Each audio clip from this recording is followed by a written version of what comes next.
in my soul. Steel toes on, boots in the gravel, heartland truth on every channel. Open Bible, flag on the wall. We say what we believe or we don't talk at all. This is red, white, and raise hell. Cowboy hat, church bell can't scare us into silence. We were born to rebel from the back road to the beltway. We won't fade, we won't fail.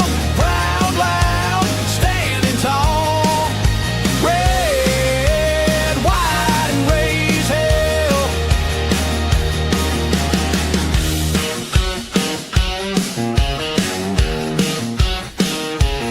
We back the badge, we guard the border. We love our guns and law and order. They try to shame every word we say, but we don't bow down, we just press play. This is red, white, and raise hell. Cowboy hat, church bell can't scare us into silence. We were born to rebel from the back road to the bell. Hey, we won't fade, we won't fail. Proud, loud, standing tall. Red, white, and raise hell.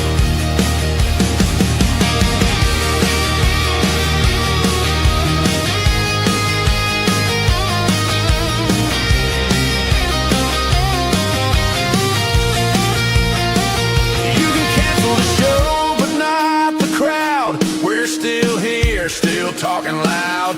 Hand of the free on every spell. Hit that mic, host, let the truth ring out. This is red, white, and raised hell. Cowboy hat, church bell can't scare us into silence. We were born to rail from the back road to the beltway. We won't fade, we won't fail. Proud, loud, standing tall. Red, white, and raised hell.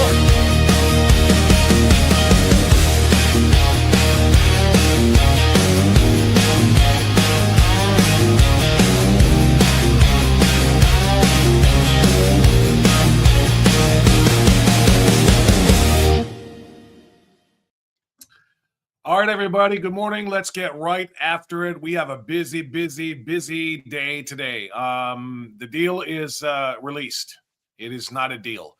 The deal is a memorandum of understanding that says we're going to spend 60 days working on a deal. And the memorandum of understanding is a terrible memorandum of understanding. It is not a good deal. It is not a good plan. It is not a good place.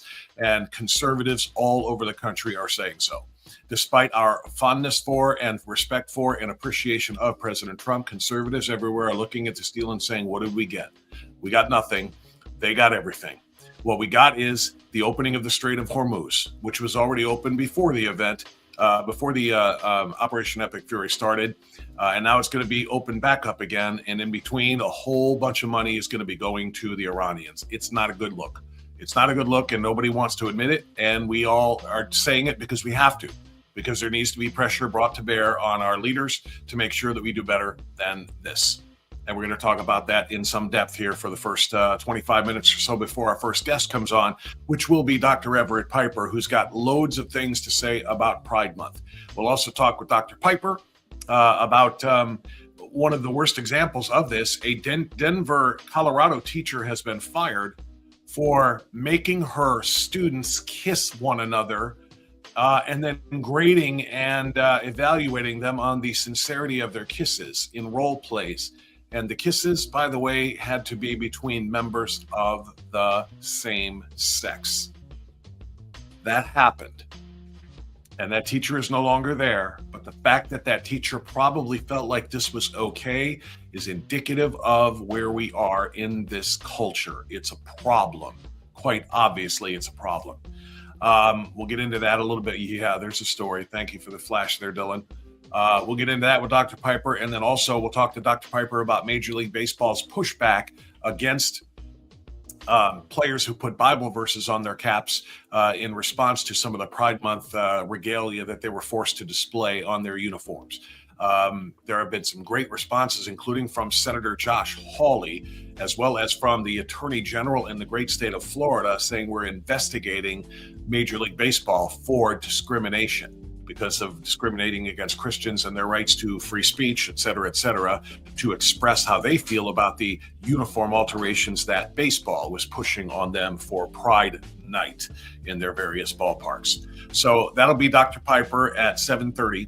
And then at 8:30, it will be, and I think you may have seen this on the graphic on the way in, hopefully anyway, there he is, Senator Bernie Moreno. We will talk about this peace deal or this MOU with him. We'll also talk to him about the midterms coming up, and we'll talk to him about the SAVE Act, and we'll talk to him about a government shutdown coming up probably in September or October. It's something that his colleague, Senator Moreno's colleague, Senator Husted, told me yesterday right here on this podcast that he believes the Democrats are planning to shut down the government right before the election, and then assume that the media, the water carriers in the media, will make the Republicans pay for it as we go to the polls in November. So that's what we've got on the table for you this morning. It is a lot of stuff. We're going to dive right into it because I've got Dr. Piper at 7:30, and he's going to be on a time budget here. Greetings to the chatters, by the way. Good. Victor always makes me laugh. I'm here and yes, ready to leer. I just absolutely love that. We'll never get tired of that leering center. Happy Napalm, Charlie G. I thought we wanted out of Iran, cheap gas win the midterms. I wanted one bomb solution. So yeah, I'm disappointed a bit. You should be disappointed because guess what? The Strait of Hormuz is the most valuable thing in the entire world, apparently. And the president and our team are willing to let them hold it hostage in exchange for just about anything and everything they want. And they can dress it up in this 14-point plan all they want, but that's the reality. Dylan, go ahead and give me the 14-point plan. Let's put that up there. Should be numbers 00, it looks like, yeah. All right, we're going to read this because I promised I would in the chat before we even started the show this morning. I'm going to read this to you. This is from Military Times. It has been verified by multiple sources. Jesse Waters had it last night on Fox. The 14 points, it's only a page and a half long, this MOU. All right, and as we read it, I'll react to it in real time and see if you agree with me. And if you don't, that's okay. We are not an echo chamber. But if you don't agree with me in the chat in particular, I'll try to get right to it.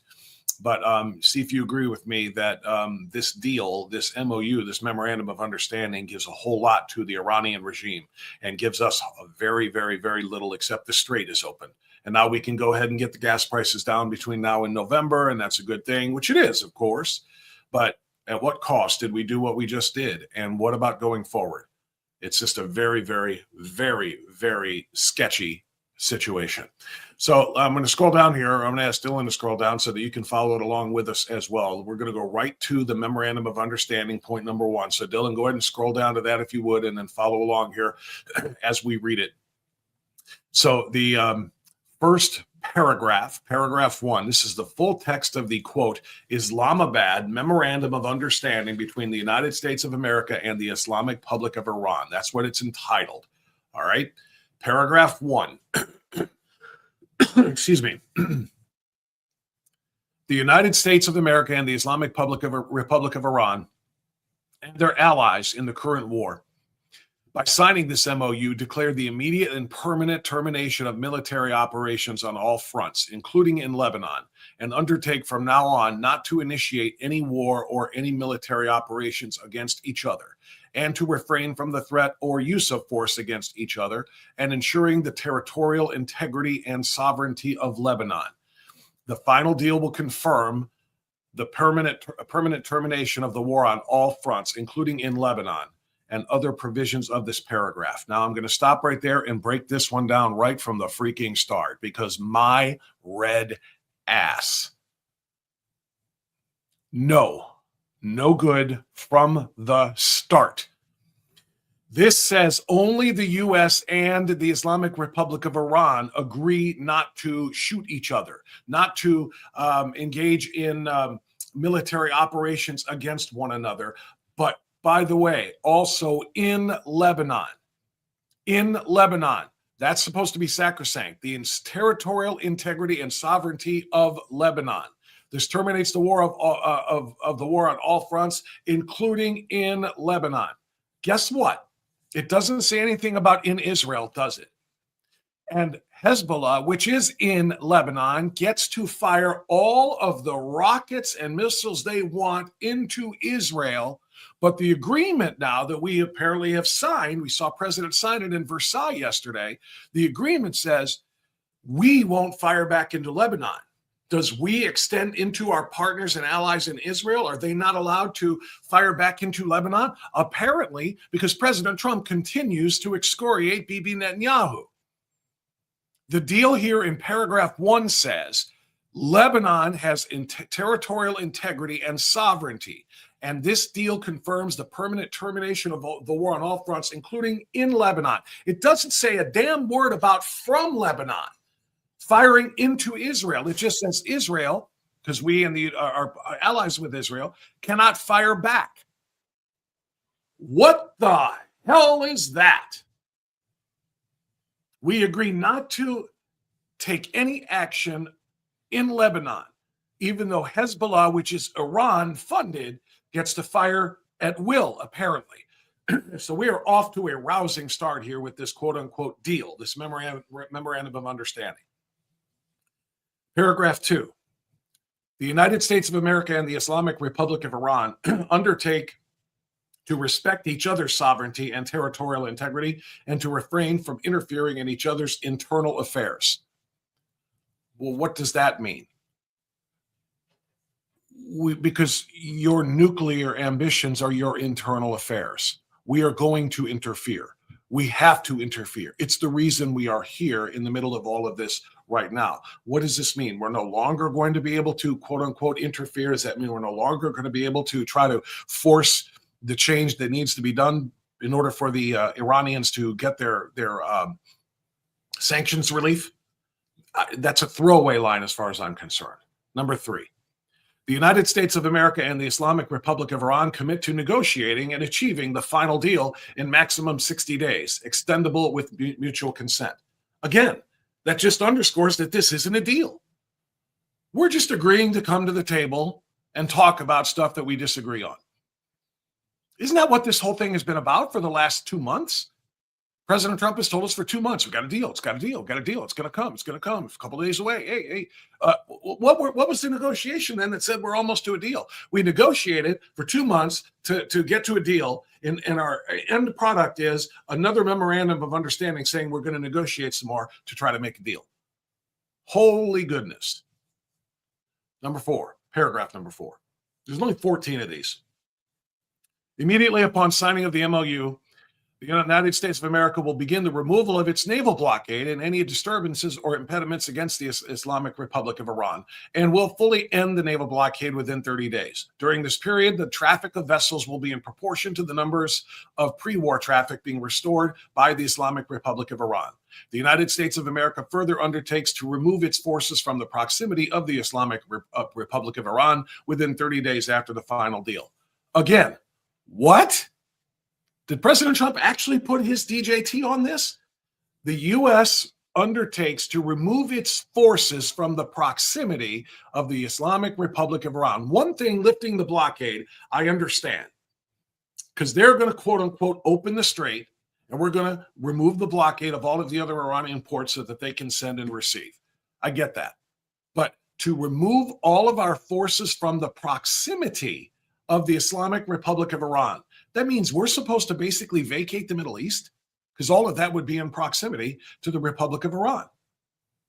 Sorry, not sorry. Terrible, not good. Shouldn't happen. Paragraph 5. Upon the signing of this MOU, the Islamic Republic of Iran will make arrangements using its best efforts. What? Its best efforts? For the safe passage of commercial vessels with no charge for 60 days only. The word only is in the agreement. And we put our DJT on this. For 60 days, they won't charge tolls for international ships to come down that strait, fill up with oil, and come back out again.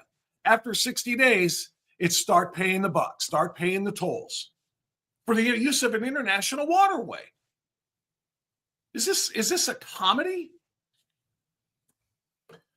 The traffic of commercial vessels will immediately start, and considering the needs for the removing the technical and military obstacles by demining the Islamic Republic of Iran will be instated within 30 days.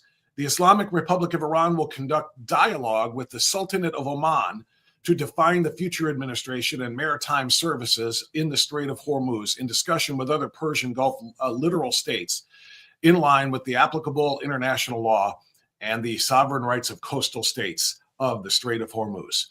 Again, this is literally just putting the Strait of Hormuz as a hostage. If you don't do what we want, then we close the strait again. It's like saying, then we keep your hostages.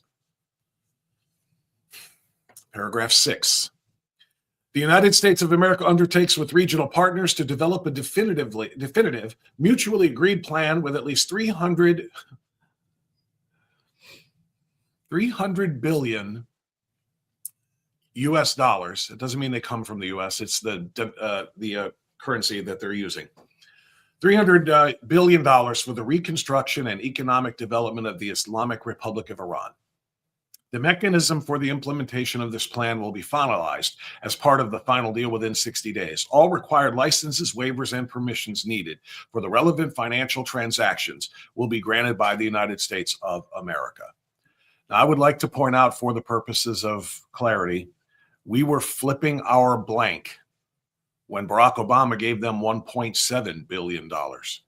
Now we're looking at $300 billion. And even if it's not coming from our treasury, which thank God in heaven, it's not, they're still getting the money.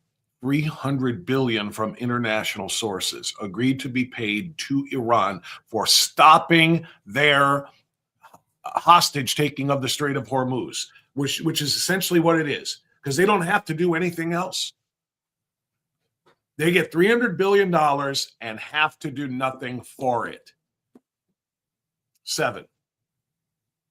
The United States of America undertakes to terminate all types of sanctions against the Islamic Republic of Iran, including the UN Security Council resolutions, IAEA Board of Governors resolutions, and all unilateral U.S. sanctions, primary and secondary, in an agreed-upon schedule as part of the final deal. The Islamic Republic of Iran and the U.S. acknowledged the critical importance of the sanctions termination issue above mentioned and expressed their intentions to immediately address these issues in the negotiations in order to achieve mutual agreement on them. So the IAEA, that's the International Atomic Energy Association, that's the inspectors, okay, that check to see if nuclear programs are being advanced, if uranium is being enriched, et cetera, et cetera. So all sanctions against the Islamic Republic from the UN, the IAEA, and all unilateral U.S. sanctions must be lifted as part of the deal. So far, if we're playing poker, the Iranians have a stack of chips this freaking high that can barely see over. We got enough maybe to ante up the next hand. Paragraph 8. The Islamic Republic of Iran reaffirms that it shall not procure or develop nuclear weapons. Let's read that line again. This is why we started Epic Fury, right? It's why we all back and support President Trump for the decision to go in. No question. We all said that. Not go in as in we want boots on the ground, but to start the Operation Epic Fury, bombing runs, the missile strikes, and so on and so forth. To stop the nukes. The Islamic Republic of Iran reaffirms that it shall not procure or develop nuclear weapons. The United States of America and the Islamic Republic have agreed to resolve the disposition of stockpile enriched material pursuant to a mechanism that will be mutually agreed upon in accordance with the schedule mentioned in paragraph 7, and with the minimum methodology to be downblending on site under the supervision of the IAEA. The two parties also agreed to discuss the issue of enrichment and other mutually agreed matters related to, this is a promise to sit down and discuss.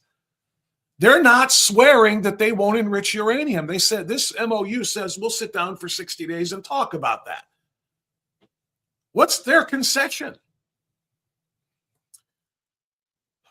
Based on satisfactory framework being agreed upon in the final deal. What if it's not satisfactory? Hey, Then we go back to bombing again. We start all over.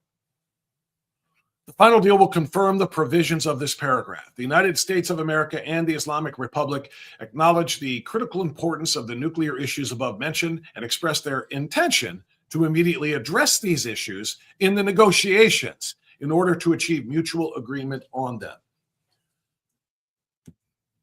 It's garbage. It is garbage.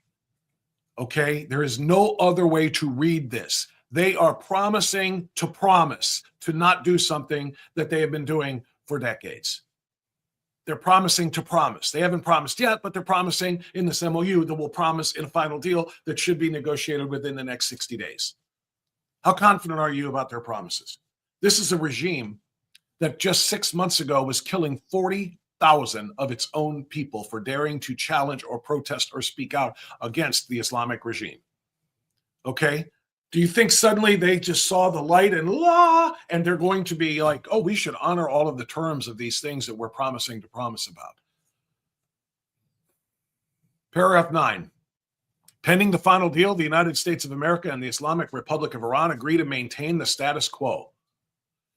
The Islamic Republic of Iran will maintain the current status quo of its nuclear program, and the United States of America will not impose any new sanctions and will not deploy additional forces in the region. How about that?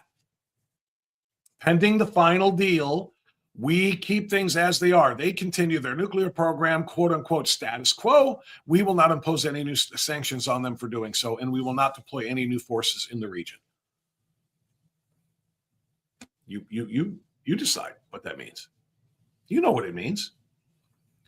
10, the United States of America undertakes that immediately upon signing of this MOU and until the termination of sanctions, the U.S. Department of Treasury will issue waivers for the export of Iranian crude oil, petroleum products, and derivatives, and all associated services, including banking transactions, insurances, transportation, etc. So as soon as we sign this, we get to sell our oil immediately and begin taking in the millions that brings. And that's without the $300 billion that is being promised in the previous item. 11, the United States of America undertakes to make fully available for use the frozen or restricted funds and assets of the Islamic Republic of Iran upon the implementation of this MOU. The United States of America and the Islamic Republic agree upon the procedures related to the release of these funds during negotiations. Such funds, whether obtaining the original account or transfer, shall be made fully usable for payment to any ultimate beneficiary designated by the Central Bank of the Islamic Republic of Iran. The U.S. undertakes to issue all necessary licenses and authorizations accordingly. Again, that is nothing less than not a bribe. I'm blanking when they take hostages and they want to, for crying out loud, why am I blanking on the word? When you pay somebody for getting your hostages back. The demand word. I'm just completely beside myself right now, and I apologize. But it's basically paying the hostage taker what they want to release the hostage, which of course is the Strait of Hormuz. This is a straight up payment. Why am I not able to think of the word I'm looking for right now? But you do understand what I am saying. I hope anyway.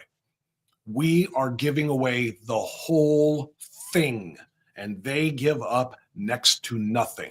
And we promise to not continue to pursue nukes later, because we can definitely trust that promise. They get $300 billion. They get immediate sanctions relief. They get to sell their oil and make billions off of that, or millions off of that. Collectively, it'll be billions. But literally, a ransom is the word. Holy crap, it just hit me in the brain. Gosh. This agreement in number 11 there is to pay the ransom to get the Strait of Hormuz opened again.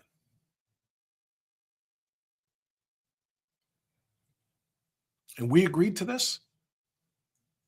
President Trump, Vice President Vance, Secretary Rubio, Secretary Hegseth,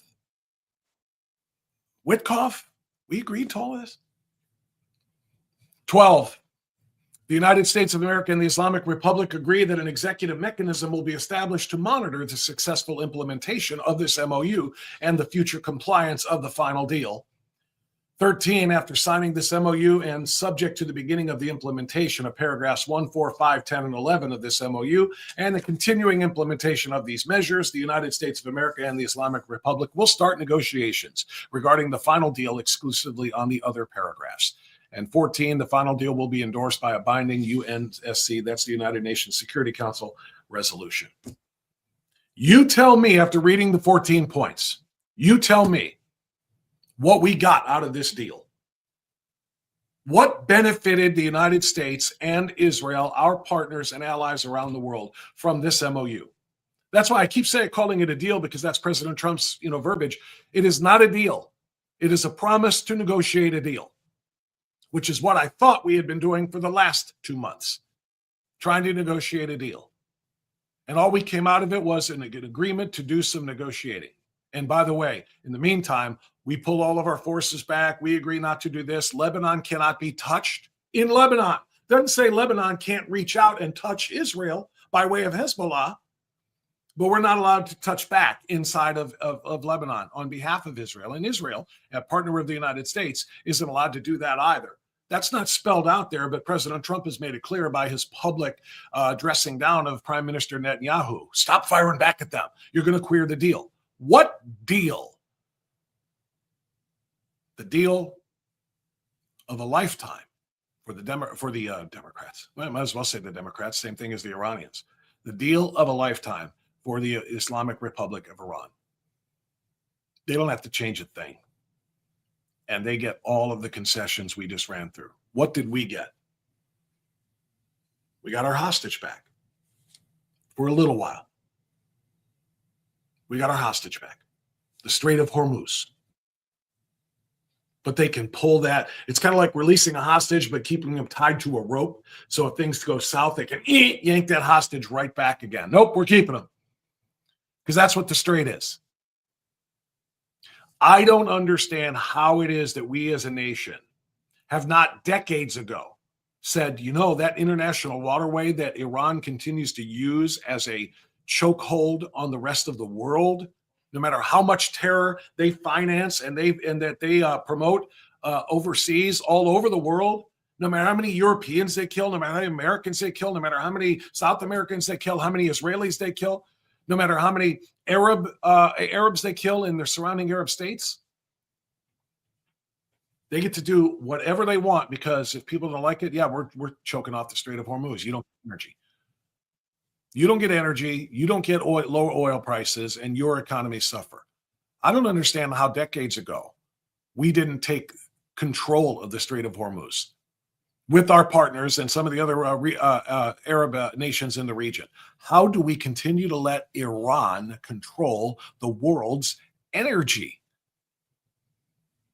The Islamic Republic of Iran, the leading sponsor of terror that's striking all over the world, continues to hold the hostage called the Strait. And what we just gave them is 14 points, a page and a half of stuff that says, please give us our hostage back so that we can get some oil flowing to the rest of the world, so that we can lower our gas prices and do better in the midterms. Please give us our hostage back, at least for a little while. And in return, we'll give you, whatever you want. The nuclear portion of the agreement is negligible. Negligible. I read it to you word for word. I will dig back into the chat after I talk to our next guest to get your opinions on this. And I do want your opinions. And I do know. Oh, is Dr. Piper there? I thought I saw him show up there. Yeah, we should have Dr. Piper here. Dylan, can you reach out? Is Dr. Piper in the green room? Okay, I just heard a bleep. All right, there he is. I just heard a little sound. I thought I heard Dr. Piper a moment ago. I did not, but I guess he's there now. There he is. Dr. Piper, good morning. Good morning. Sorry for that. I was trying to get my other camera up, and it's not working, so you'll have to deal with my laptop. Sorry. No worries. Thank you for coming back in. I appreciate you working through it. I know your time is short today. You've got something at 8, so we will not delay too terribly much. Before we get into the 3 topics that I told you I wanted to talk about, and one of them had to do with your Rebellion podcast and the commentary you did on there's not much to be proud of in Pride Month. There's a whole lot to be ashamed of, by the way.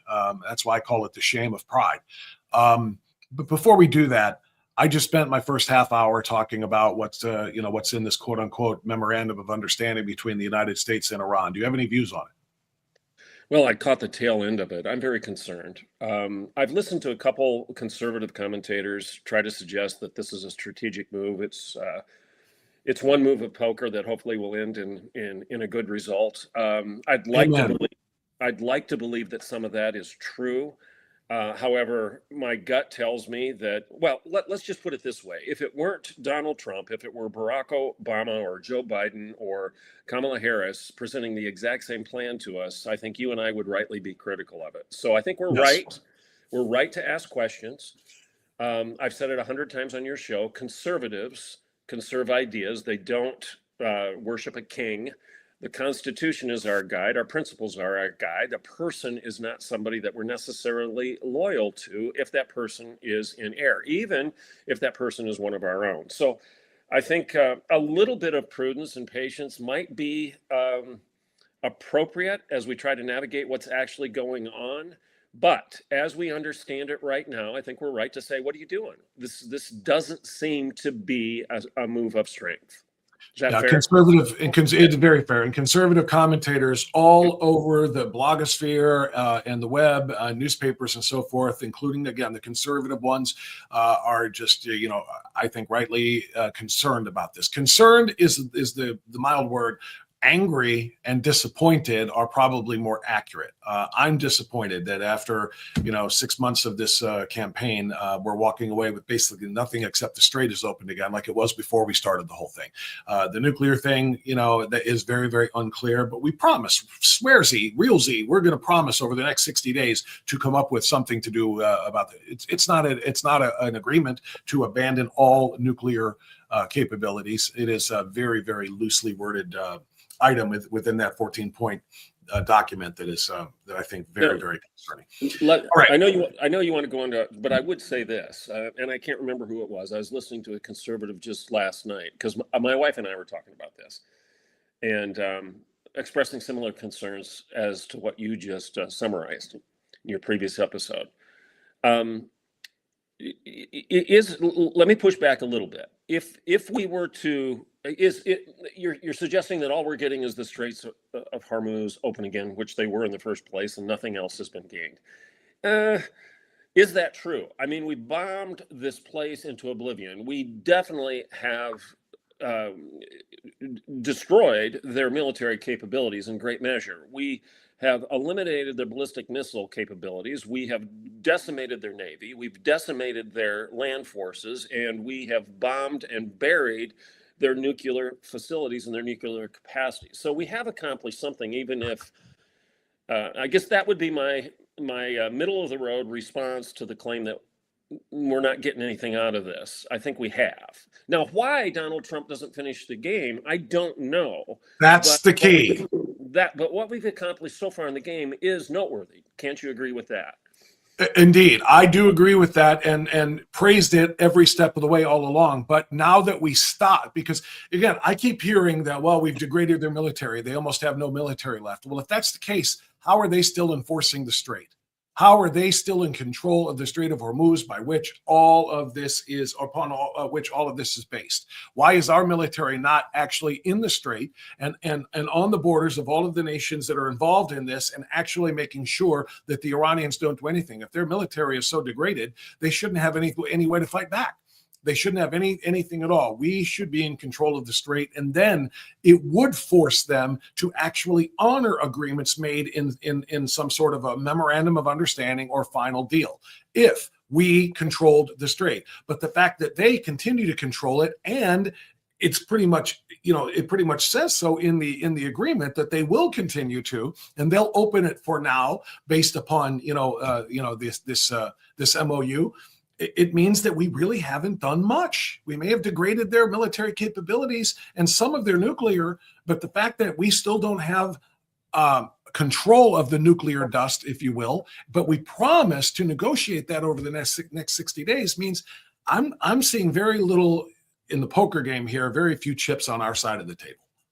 Fair enough. The only thing I would say to that is your question, your response is with regard to why aren't we controlling it now if we've decimated their military is a fair response. However, we know the appetite for the American people for any deaths whatsoever on the ground. Any. I mean, if we had 5, the American people would call for abandonment. So anytime we go over there and put troops on the ground or ships on the beach of those surrounding countries to try to control that area militarily, we are subject to potential casualties. And the political game here is obvious. You can't subject the American people to any casualties, any soldiers coming home in body bags, or you've lost the cause. The bottom line is the American people have no patience. Number one, we forget that the wars that we've won took years, not months, not weeks, years to win. And we had to sacrifice blood and treasure for the sake of victory in those wars. And the American people, even the conservatives, have no appetite for that any longer. Yeah, that's very, very true. They want everything done, without any sacrifice at all. And by the way, I want that too. In a perfect world, we wouldn't need to do this, but if we have to do this, we would do it without any sacrifices whatsoever. But the reality is, if the enemy is willing to make sacrifices and lose a lot, then they're going to have an advantage in any kind of a war scenario, especially when it comes to a negotiation for an end to hostilities. And the last thing I'll say about this before we move on, Dr. Piper, is yesterday, I don't know if it was President Trump, because there's so much coverage, or if it was Vice President Vance.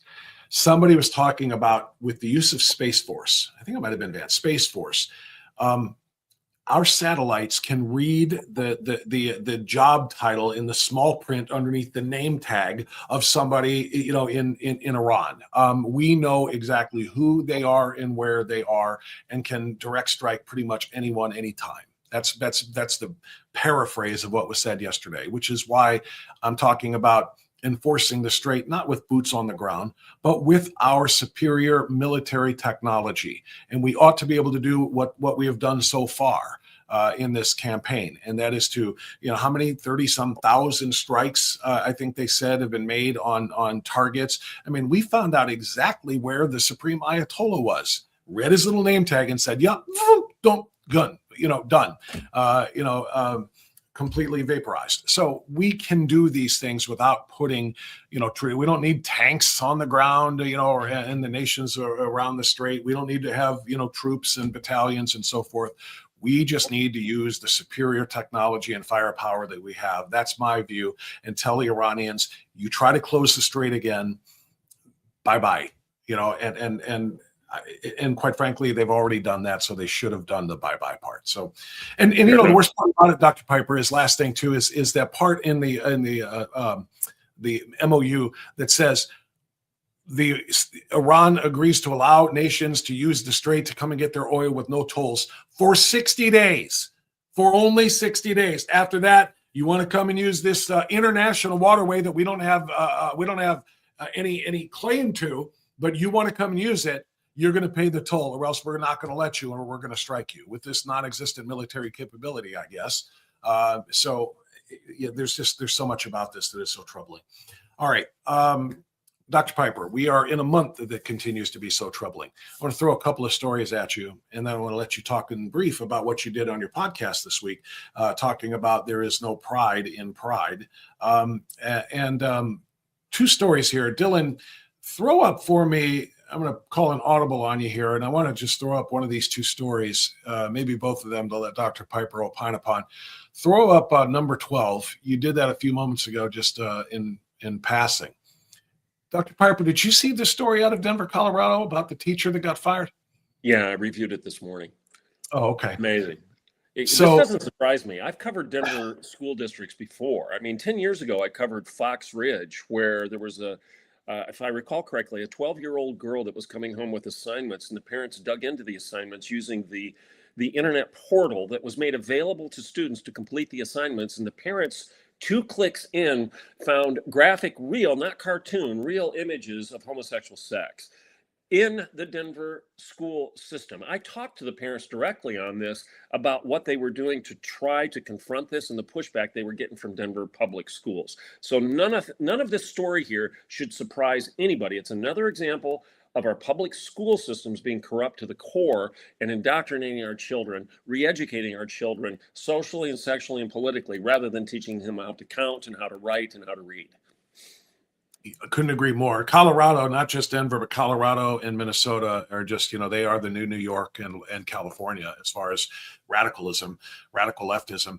So anyway, for those who don't know the story, the Denver School Board voted unanimously to terminate a French teacher named Jennifer Honka after reviewing findings of an investigation in which apparently students there were pressured into performing classroom skits that involved same-sex kissing. And they were graded on their kissing. They were graded on the sincerity of what they were doing. CBS Colorado reported there had been multiple allegations made against the teacher in the 23-24 school year. Several students, all same-sex, approached teachers to confide to them about what was going on in her class. One student told the teacher that she had been asked to, a different teacher, asked to kiss 3 or 4 other girls in one of Honka's skits. And I won't go into the rest of the details because they're what you would imagine that they are. But you mentioned public schools, and you're right, of course, but this is not just about the schools. This is about the entire culture that we have been forced to embrace. Maybe since Obergefell, I don't know, the same-sex marriage decision by the Supreme Court. But since this Pride Month embrace and this, this cultural rot, the schools are involved in it. Obviously, the internet is involved in it. And sadly and truly, parents are involved in it by trying to chase clout by branding their kids non-binary this or trans that and so on and so forth. So, it's not just the schools, it's the entire culture, Dr. Piper, that's been overtaken by this LGBTQ phenomena. Agree wholeheartedly, and it goes back before Obergefell. I think we can all agree that Obergefell, the Supreme Court decision on gay marriage, was a tipping point in our culture where everything changed. Literally, with one decision from the Supreme Court, everything changed in terms of how we define the basic unit of civilization, marriage, and thereby a family. Everything changed. But there was a lot that led up to that, and I would argue this goes back to 1869 when Carl Kurtbeny, a gentleman by the name of Carl Kurtbeny, coined the word homosexual. If you look in any of your dictionaries that were published before 1869, you will not find the word homosexual. I don't think you find the word heterosexual either. Those words didn't exist. Why? Because prior to that time, we talked about sexual behavior. These were behavioral choices, and some people chose to engage in traditional, biblical, conservative, moral sexual behavior, and some people chose otherwise. It was a discussion about what you do, not who you are. And that's a very critical point. People need to get their minds wrapped around this. Carl Kurtbeny, a guy who was engaged in sodomy, he was a sexual libertine, he was engaged in unbiblical sex. He realized that as long as the debate was over his behavior, that he would lose. So he coined the term homosexual to move the target from his behavior to his being, from the human choice to the human being. And here we are, some 150 years later, whatever that time frame is, from 1869 till now, we're talking about the being rather than the behavior. And that's an ontological error. Rosaria Butterfield, who used to be an LGBTQ activist at Syracuse University, in fact, she wrote the LGBTQ policies that are still in place today at Syracuse. She became a Christian, and she now has several books, and she speaks on these matters. And she taught me personally that the issue of homosexual versus heterosexual is a 19th century categorical error of Freudian psychoanalysis. That's Rosaria Butterfield. And she's spot on. And I've mentioned before on your show that even Gore Vidal, who was sexually libertine, he was not a moral man.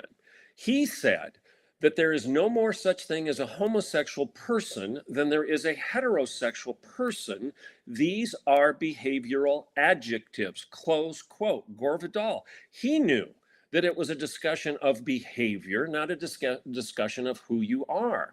And here's where conservatives have lost this argument. We've lost the battle, we've lost the war if you concede the identity argument. Are you made, as the Bible tells us, the imago Dei, in the image of God, a morally responsible and aware human being, different than the rest of creation? Are the imago Dei, Latin for image of God? Or I'll coin a new phrase, imago dog. Are you the imago Dei, image of God, or are you the imago dog, image of the animal? Well, clearly we all understand that we're the first and not the second. And to suggest that we're the second, nothing but an animal defined by his desires, that our identity equals our inclinations, that our passions and proclivities define the person, that's an insult to everybody around us. The Christian worldview, the biblical worldview, elevates the definition of the human being to the highest compliment possible. But yet we're the ones, conservatives are being accused of attacking our neighbors by complimenting them and saying, you're the image of God. You don't have to be defined by your desires, your gut, your libido. And in fact, as a born again Christian, I would say your Lord defines you, not your libido. You can be transformed in Christ. You don't have to have the old. You can let the old pass away and all things become new, to quote the Apostle Paul as he wrote and communicated to the church of Corinth. So my point is this. The definition of the human being, going all the way back to 1869 and before, I mean, it goes back to the original sin where Satan said, you shall be as God, knowing the difference between good and evil. You will define good and evil, right and wrong. You will define what the human being is because you want to be God. It goes all the way back there. It just doesn't go to a Obergefell. Does that make sense? Yeah, it does. It does. And, for me, though, my biggest problem with this culture rot that we're talking about right now is much, much beyond same-sex attraction, homosexuality, whether it's defined as such before 1869 or not. My biggest problem right now, because typically the same-sex attraction thing is something that, individuals can act upon themselves. And in particular, when they're adults, they can act upon themselves largely without too much of a terrible impact on other people, including and especially children. But it is the T and all of the other rest of the alphabet, the letters and symbols and numbers or whatever in the LGBTQ plus blah, blah, blah, that are the most dangerous. And this is what I focus on every year during this month of, I refuse to say the name of it. So the point that I'm making is there are even people who define themselves by their libido, like you're talking about gay, lesbian, and bisexual individuals whose personal sexual preferences, they choose to define themselves, but even they speak out vociferously against what is going on in this culture, because they're trying to recruit young children into the other part of this, the identity change, the sex change, literally and figuratively, and so forth. It's the impact on the little ones that I am most worried about with respect to our culture. If two people want to be attracted to their same sex, you know what? It's not going to harm me, and it's not going to harm my children. It might harm the institutions, which I think is probably a big point here. But stop recruiting kids. Stop making kids kiss each other in schools. Stop teaching kids that they can change identities in the coat closet by going in to put on girls' clothes or boys' clothes, the opposite of which you are, and changing your name. Stop recruiting the kids, Dr. Piper. That's my biggest concern and fear about the culture today and about what it's building for the culture tomorrow. Agree, but I'll challenge and push back on one assumption here. Agree wholeheartedly. And I know conservatives like Dave Rubin. I like Dave Rubin. I've been on his show. I appreciate it. He was very gracious to me, and he agreed with a lot of things I was saying. And then you've got Guy Benson and others. I agree. I agree with their conservative bent on everything but their sexuality. But here's what we need to understand.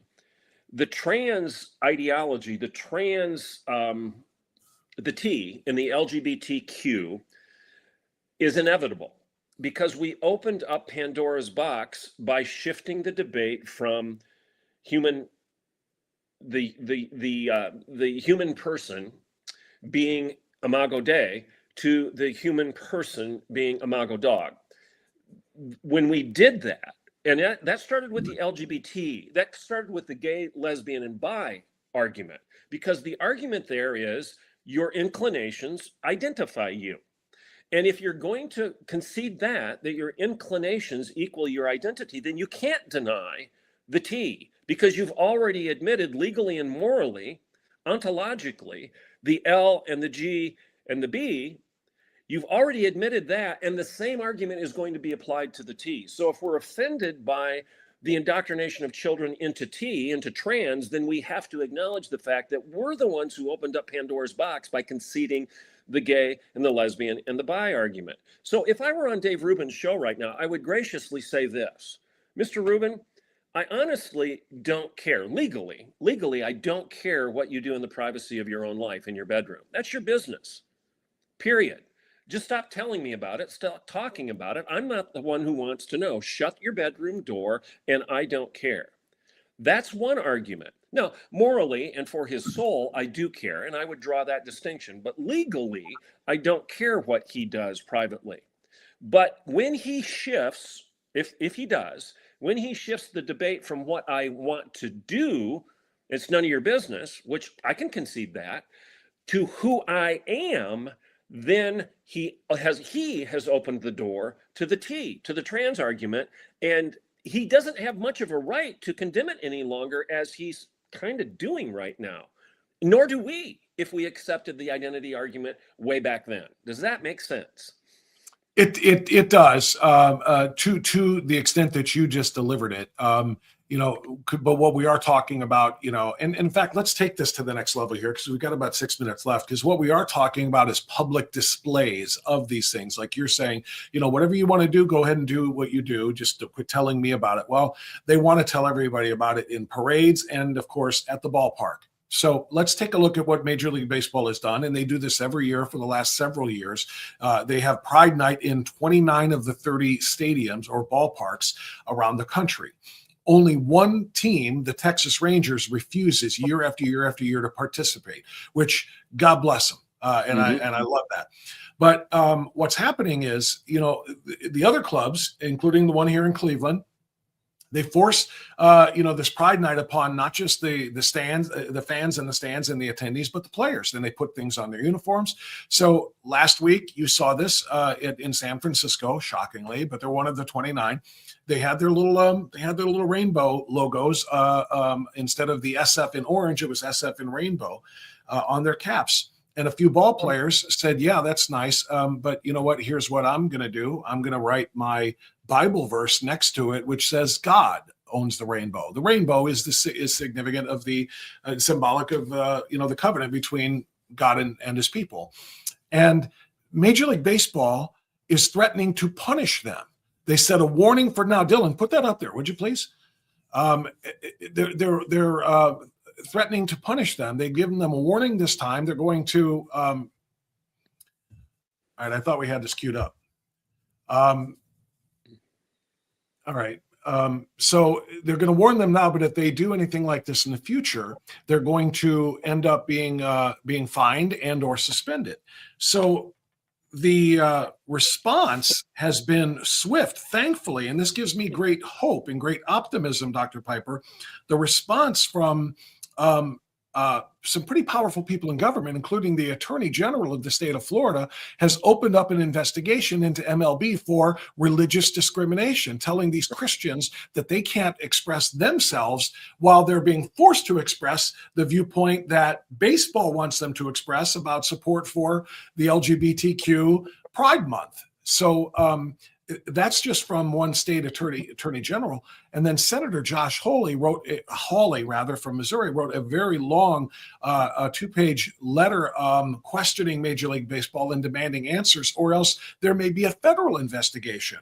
Why and how are they discriminating against Christians for wanting to express their belief in what the rainbow means when they're forcing all of the other players to express what they want it to believe or want it to mean? All right, here's my response, and I know time's limited, but if people go and read this article, I don't care what news source you use. You can go to CBS, you can go to PBS, what you're going to see is the statement from the Giants ownership, the San Francisco Giants ownership, on why they're doing what they're doing. And the statement is loaded with inclusion, affirmation. We don't want to hurt people. We want everybody to feel welcome. Multiple statements like this: inclusion, affirmation. We don't endorse hate. We want everybody to be welcome in our organization and at our ball field. Really? I mean, a fifth grader could see the duplicity in that statement. You want to include everybody except Christians and these ball players. You want to tolerate everybody except those you find intolerable. You don't believe in hate, but yet you're demonstrating hate toward a biblical worldview. You want to affirm everybody, but you won't affirm these guys' rights to self-expression. You believe in individual liberty and sexual expression and freedom, but you won't give these guys the liberty and freedom of expression to say what they believe and what they think. You've bastardized and stolen a Christian symbol, the rainbow, and turned it into something that is the exact opposite of what God intended it to be. And these guys are speaking out and saying so, and you're condemning them for expressing something that is 3,000 years old in terms of the definition of what this thing means. I mean, this is the opposite of tolerance. It's the opposite of affirmation. It's the opposite of inclusion. They're being exclusive, intolerant, they're not affirming, and they're demonstrating essentially ideological hate toward those they disagree with under the banner of openness, affirmation, and tolerance. These people saw off the branch upon which they sit every time they open their mouth because they're duplicitous to the core. You were the first person I thought of when I saw the story, and I recorded a video about it, and I had to put a caption to my video, and you were the first person because my caption was, "I will not tolerate your intolerance." Because I got that from you, and that is exactly correct, and that's what they are doing here. I will not tolerate your intolerance. The norm, LGBTQ stuff is deviating from the norm. On Pride Night, LGBTQ is the norm, and we will not allow you to deviate from that norm by bringing your Christianity into play here. I will not tolerate your intolerance. It is exactly right. Dr. Piper, thank you for that line. It's memorable, as are many things that you say. We appreciate it very much. Thank you, Dr. Piper. Blessings. Take care. Bye-bye. All right. That's Dr. Piper. He's got to go. It's 8 o'clock. He's got another hit that he's going to do. And that gives me an opportunity to remind you of what is going on Monday. We are just a few days away now. And yesterday, I got the updated count from Donovan O'Neill that our big party bus that is going to be going down for a day trip to Columbus on Monday. It is 4/5 full. There are some 40 plus registrations. I didn't get today's update, but 40 plus registrations for 50 seats on our bus down to Columbus for AFP, Americans for Prosperity, and our huge event going on to celebrate America at 250. It's called One Small Step. It's co-hosted by Americans for Prosperity, which is a foundational partner of this podcast and this show, as well as the Libre Institute and Concerned Veterans for America. And Dylan, I'm going to throw you another curveball here and ask you to pull up, if you could, number 19, because we have confirmed now that there will be, in addition to great speeches, I will be giving one of the speeches. I will not call mine great, but we have a great lineup of speakers. We've got military veterans, disabled veterans. We've got school choice proponents. We've got Jack Windsor and myself, people who are media figures. We've got a professional soccer legend from Bay named Brad Friedel, who is an American soccer icon, because we're going to be at the Columbus Crew Stadium, which is where this event is going to be held, in promoting One Small Step for America, one small step to come for the next 250. And we now can confirm there will be live music. Coffee Anderson, go ahead and bring it up. Give me just a little bit. Yeah, Coffee Anderson has been booked for the event. He is going to be performing. I am so excited about that because country music and American freedom just seem to go hand in hand. I'm excited about this, and you should be too if you are coming. If you are not, I'm sorry, I got to get centered up over here. So if you are not yet confirmed and have not yet booked your spot, please do so. Do not delay. There are less than 10 seats left now. We're going to depart from Strongsville at 3 o'clock And we're going to be leaving from the local bar. You'll get all the information once you register for your spot on the bus. And we will be leaving at 3. We'll have an event from 5 to 8. We'll be leaving Columbus at 8. We'll be back in our spot by roughly 10 o'clock and then going about our business. But if you want to be there with us, we'll be on that bus ride, having a great time, sharing stories, strategizing, talking about things that we want to get done. And like I said, having a great pro-America 250 event in Columbus. So please be with us if you are at all able, if you can get off work that day, or if you're not working, if you're retired, please, you have no reason not to come out there and come down and celebrate with us. It's going to be a great time. And congratulations to AFP for putting together a great event. About 500-600 people are expected from around the state. We have 4 buses coming from the 4 corners of the state. This is ours, and we want to make sure that it is packed to the gills, along with those registrants who are going to go down and drive themselves down there. So it's going to be a great time, and I look forward to it. All right. I'm going to dive into the chat now and see what I missed from the reading of the Memorandum of Understanding, a deal that is not a deal. It's a promise to go work toward a deal. And the promise that we're going to make toward working for a deal over the next 60 days includes us giving up a whole lot of stuff that the Islamic regime wants in Iran. But from my reading of it, very little for us. Very little to justify what we've done for the last 6 months, to justify the sacrifices made, the expenses, and so forth. Operation Epic Fury, in my view, needed to be more furious. It wasn't. And now we're basically talking about letting the Iranians continue to hold for ransom. There's the word I couldn't think of for so freaking long. But we're talking about letting them hold for ransom the world's energy and oil supplies again. And that is a problem. So just scrolling back up. I'm just scrolling back up to the in the chats, and I'm looking at the number of people who are screaming at me, ransom, ransom, ransom. People are all typing it in, and I couldn't see it at the time. But it finally just smacked me in the head. And you know, one of the worst things about that is that's one of my favorite Mel Gibson movies, is the movie Ransom, which is about exactly that. Gary Sinise's character was just so evil and so good. Took Mel Gibson's son hostage, and the whole thing was about Mel Gibson's plan to get his son back. And I love the movie Ransom, and I could not think of that word for the life of me for whatever reason. All right, let me dive in. Let me see what some of the folks have been saying about that, because I know some people are not going to be really thrilled about the commentary. But like I said yesterday, when I asked you, we came on yesterday, and I said, are we capable of saying things and addressing things that we might disagree with when it comes to our governmental policy under our regime?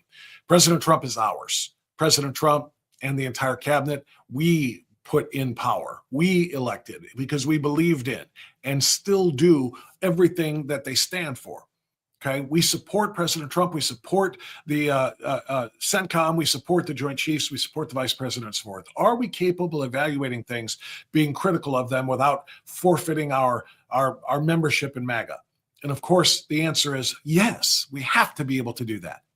That's why you have a number of conservatives, not just in the media sphere, but in government, who are also saying, yeah, got problems with this, or not going to speak on it until I read it word for word. Senator John Kennedy, who was in town campaigning with Senator Husted about 2 weeks ago, excuse me, Senator Kennedy refused to speak on this and to praise it or agree with it or condemn it. He said, and I love the line because it's John Kennedy. He said, unless you've been homeschooled by a day drinker, you're not going to speak out on something that you haven't read yet. But you know what? He knows what's in it. And they're just waiting for the public release of it, which we have now. That's what I read to you. But now everybody's going to have to take a position on this. And conservatives are taking the position, many, many, many of them, that this is not a great deal. Because it's not a deal. It's a memorandum of understanding that says we're going to work on a deal, which is what we've been doing for the last couple of months anyway. So I'm very disappointed where we are at this particular moment. All right.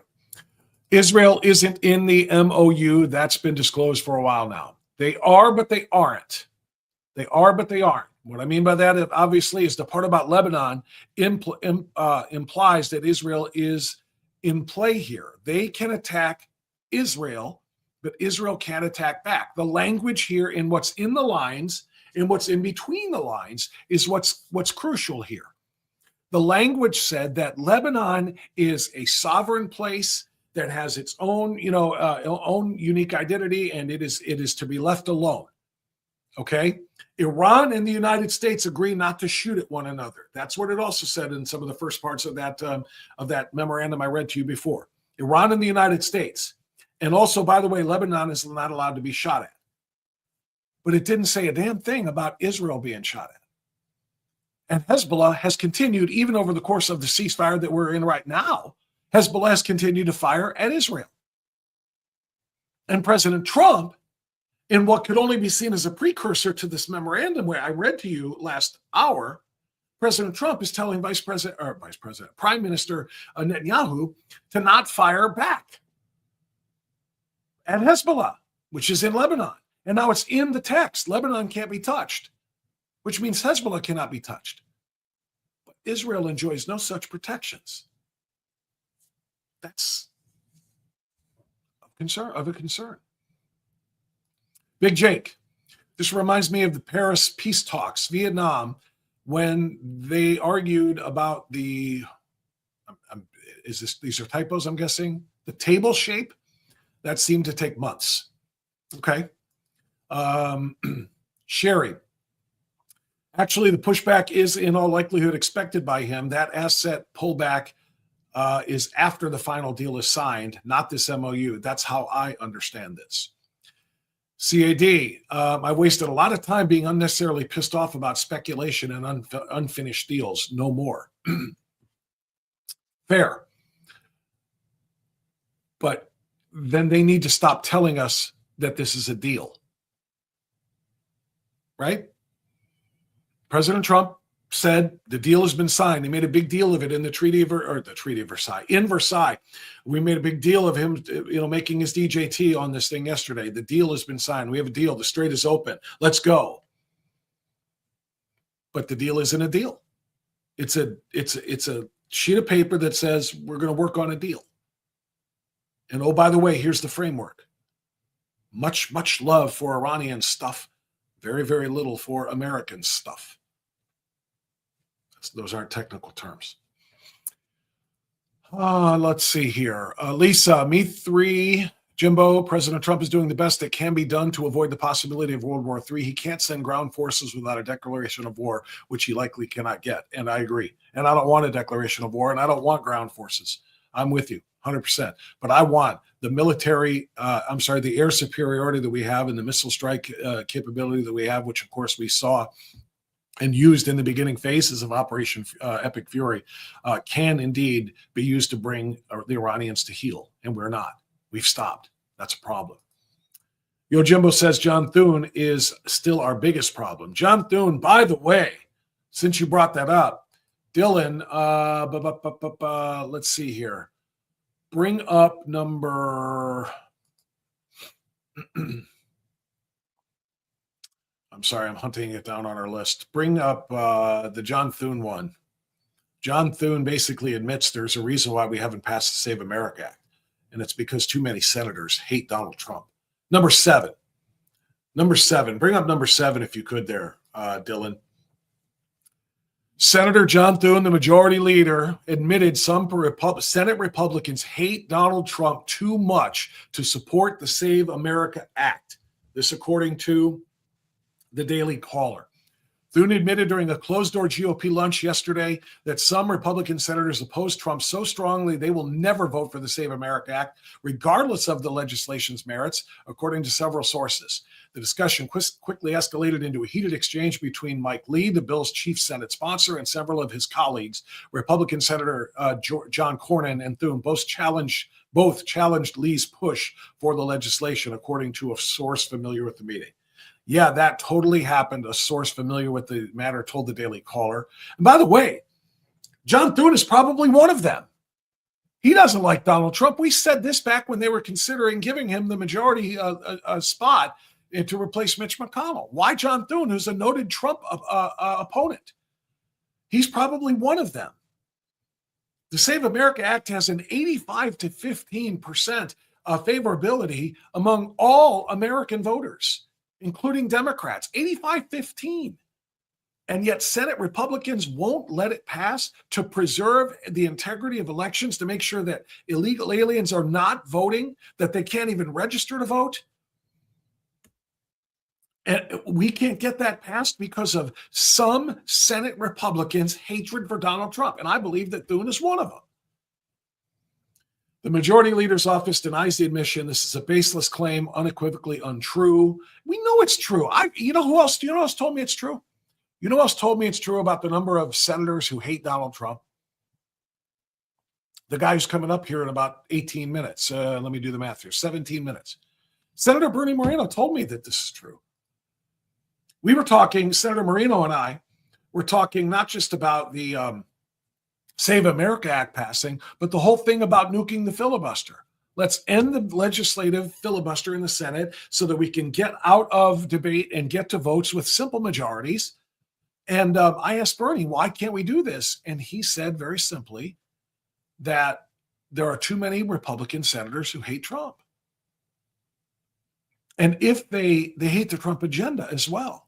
And if they were to end the legislative filibuster and all of this really important and popular legislation that we wanted, we voted for, were to come up before them, they would have to vote for it, even if they hated it, or they would risk, of course, losing their next election because they would be defying President Trump. The Democrats are scumbags, but they're loyal scumbags. They rally around one another.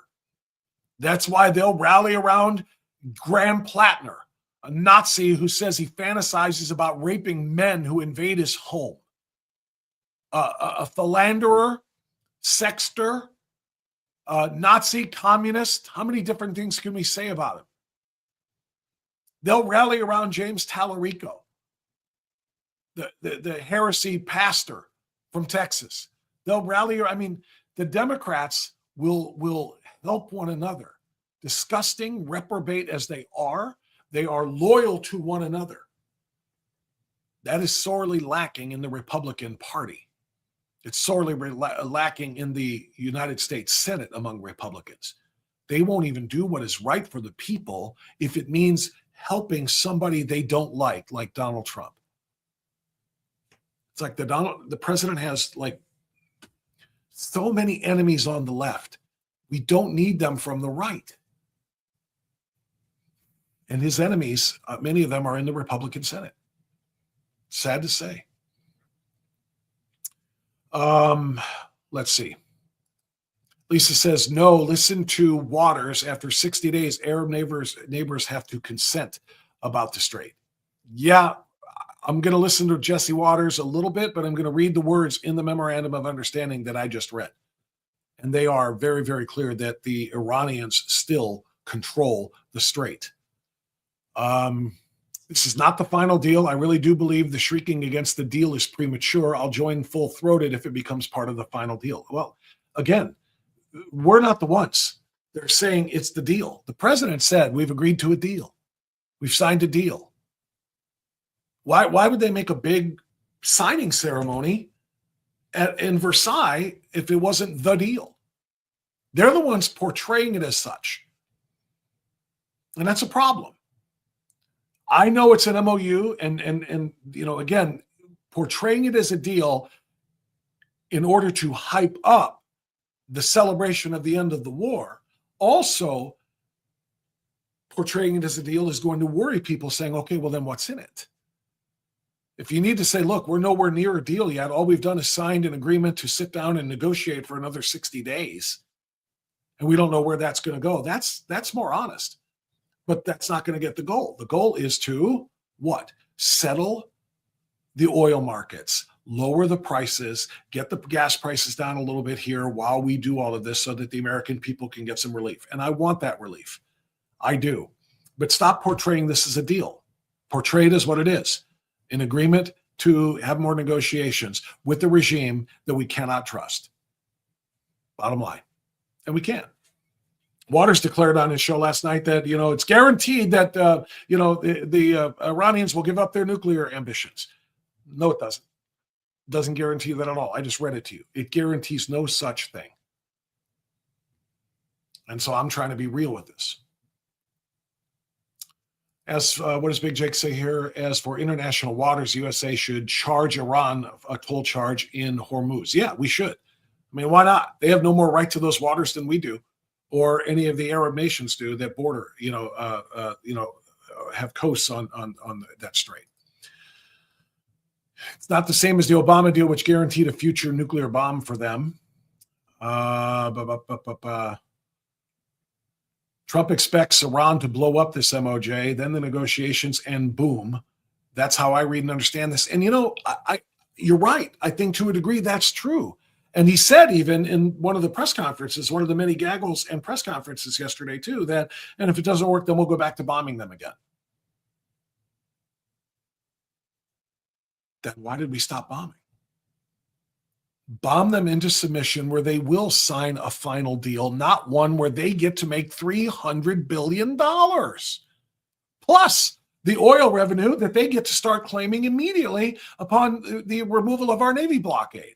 When we remove the naval blockade, they can start selling oil again and profiting from it immediately. Why are we giving them stuff during these 60 days that they haven't earned?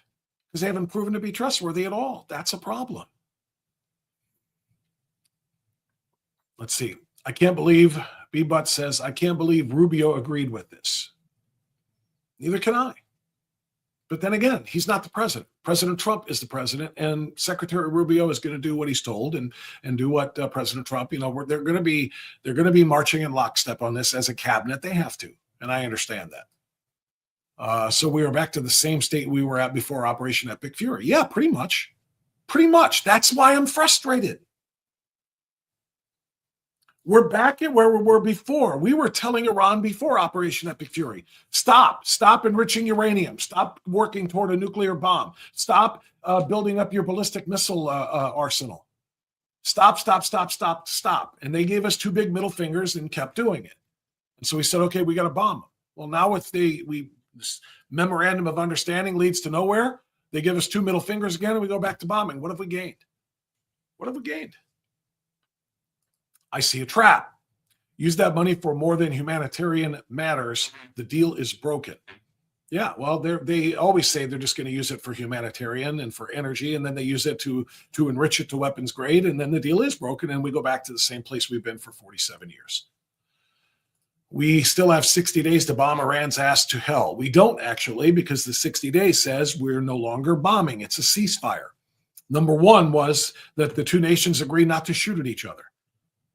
That was number one on the 14-point list, which is a noble goal, I suppose, except for the fact that, again, it didn't stop them from shooting at Israel. And Israel's not allowed to shoot back at them by way of Lebanon because of Lebanon's sovereign status, which was included in the language. I still can't believe we signed this. We can't touch Israel, but Israel can and will bomb back, Trump or no Trump. Well, I don't know what you mean by we can't touch Israel, because they can touch Israel. Hezbollah continues to be able to touch Israel, but we're not supposed to let Israel or us touch back into Lebanon, which is where Hezbollah is. That's kind of the trouble. The bus ride Monday will be fun. The bus ride Monday is going to be awesome, and I'm going to bring a big speaker, and we're going to play Red, White, and Race Hell the entire way down. It's going to earworm everybody. Yeah, that is going to be, and I'm just kidding about that part, by the way. Can't criticize the president, the VP, Secretary of State, or Secretary of War based on this MOU. Well, Lisa, I think we can criticize the MOU. We can criticize the MOU. The Memorandum of Understanding says that we agree to give them $300 billion if everything is done, $300 billion, or not give them from us. We agree to let them get $300 billion from all these international sources, plus sanctions relief, plus they can sell their oil on the open market because they control the strait and they can profit from it. And after 60 days, they can charge tolls as well. Who in Iran is making this deal? The gay Ayatollah still seems to be missing. This is the IRGC, I think, that are, and they're emissaries that are making these agreements. I'm in shock, says Joanne. The only explanation could be that the U.S. knows Iran won't keep this agreement right away. No deal. Or no idea. I'm sorry. She said no idea. I guess it's all the doomer talk is annoying. I get enough of this on propaganda media over a non-deal. I will give my president the benefit of the doubt and trust his plans for now. And look, I know that. And if you're pissed off and you want to take the rest of the day off, go right ahead. But we will not be freaking Democrats. We will not sit here and stare into the cameras, and I'm talking about conservative people like myself and like the Democrats did, and say, no, the president's cognitive functions are just fine. And I'm talking about what they did with Joe Biden. He's fine. He's sharp as a tack. He's good as ever. They did that stuff and lost all credibility. We're not going to do that. Not going to do that. President Trump is still absolutely 100% the right man to lead this country. Always, since he ran, and especially since he started in that first term, he has proven there's nobody who can do this job better. But that doesn't make him infallible and perfect. I've said this on this program many times. If you find somebody that you can agree with 85, 90% of the time, marry them. You're going to live a happy life. I can agree with my president 85, 90% of the time and voted for him 100%. Happy life. But that doesn't mean the other 10 to 15% aren't going to pop up. And sometimes, and this is one of them, we have to be willing to call it out. Otherwise, we look like sycophantic suck-ups who cannot acknowledge when our person, our guy, our leader is maybe questionable here. The Democrats refused to acknowledge all of Biden's failures. They refused to tell us that the border was wide open. How many times did you see Mayorkas on TV saying, the border is secure, everything is fine? Meanwhile, there's caravans plowing through. President Biden is on top of the situation. No, I'm not going to do that. This deal, and I just read it to you, 14 points. This memorandum of understanding is full of KERRAPP crap. And I think it's okay to say that. And you want to know why? Because I want more conservatives to be heard by President Trump and his people. I want them monitoring the airwaves. I want them monitoring the podcast world. I want them monitoring the internet to see what conservatives are saying so that they know that conservatives are not happy with giving Iran all of this money and getting little in return except for reopening the strait, which should have been opened in the first place. I want them to know that we're not happy about that so that perhaps the president and his negotiators and so forth will change course a little bit and will perhaps be a little bit tougher in their negotiation going forward. If we just say, no, we trust you 100%, it's all good, you do what you got to do here, and he signs a deal like this, we got problems. Like I said, 85, 90%. You find somebody you agree with that much, you cling to them. Either marry them or make them your best friend because it's pretty rare. And that's where I am with President Trump. 85, 90% of the time, let's freaking go. 10% of the time, what are we doing here, sir? What are we doing? Because this has got some serious questions to it. That's okay to do. In fact, it's not just okay to do. It's important to do, like I said, because the president, look, when we say this all the time, whenever I promote my newsletter, the Strictly Speaking This Week newsletter, which is my Sunday briefing, on the list, and here I'm going to give you the QR code again. On the list of 5 things to do, oftentimes, because I give you 5 things to know and then 5 things to do every week. Oftentimes in the 5 things to do are contact your member of Congress about X, contact your state representative in Columbus about Y, contact whomever it is, whatever the news item is, and there's something that they can do about it, and let them hear your voices. And the reason I put that in there, it's not a throwaway line. Yeah, call your congressman. It's not a throwaway line. It means something. They take public input seriously, and they recognize that one person who calls their office and leaves a message is representative of 99 others who didn't have the number or didn't have the time or didn't have the courage to say, I also disagree with this. So if they get 10 calls, they look at that as, 1,000 people who feel this way. And then they start to calculate their decision making based on what the people want. So I tell you to call your congressman and so on and so forth, because your public opinion matters. And so that's why I'm sitting here trying to influence public opinion, so that President Trump knows that this is not satisfactory for his base. The New York Post is writing about it. Gateway Pundit is writing about it. Countless numbers of the conservative websites that I monitor and read, they're all alarmed by what is in this memorandum of understanding. They're concerned about it. And they're saying so because they want the president to read that and say, sir, this isn't where we are. We know it's not a final deal as well, but it's enough of a memorandum of understanding that you had a big signing ceremony over it, which means you're pretty married to it. Please rethink some of this, because this isn't going to go well for us. We have to stop letting the Iranians hold us hostage. And the ransom to open the Strait of Hormuz, which is the hostage, the ransom is $300 billion, plus oil profits, plus an end to sanctions. I thought we went into this war to stop that BS, not expand it. I want to stop Iran from controlling the strait and thus the world's energy prices. I want to stop Iran from continuing to enrich uranium. President Trump said 1 month ago, no dust, no deal, which means we have to take control of the nuclear dust, which Claire Lopez told me is actually nuclear gas. But we're supposed to take control of it. And if we don't get a guarantee that we will control it and take it and it's ours, then no deal. I didn't see such a guarantee in this memorandum of understanding. So I support President Trump's mission. I support President Trump's strategy, if you will, when we started this.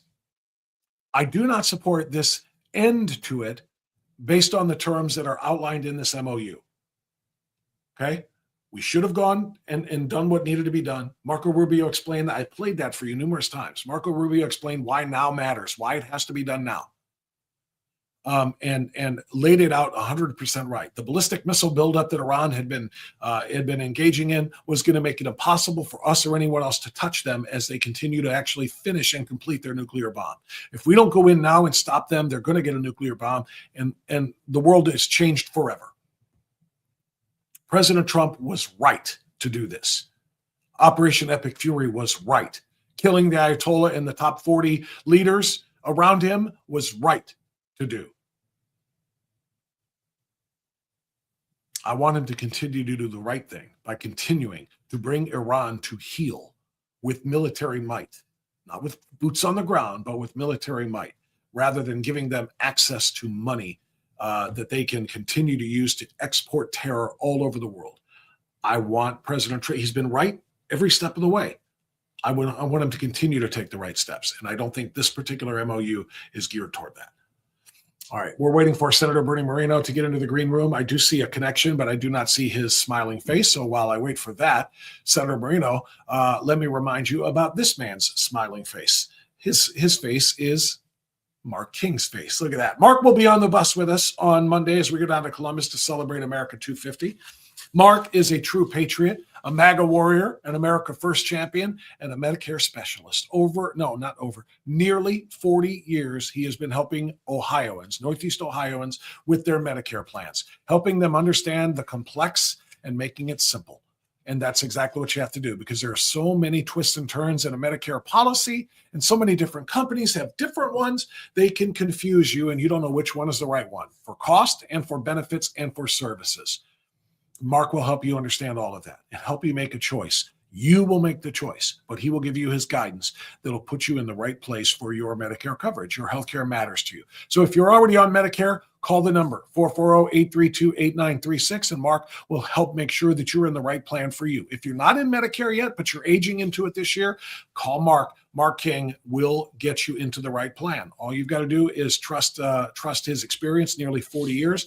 I've been telling people for 5 years plus now, since I first met Mark, to go see him, and they come out saying, thank you, Bob. Mark did me right. KeepingMedicareSimple.com is the website, KeepingMedicareSimple.com.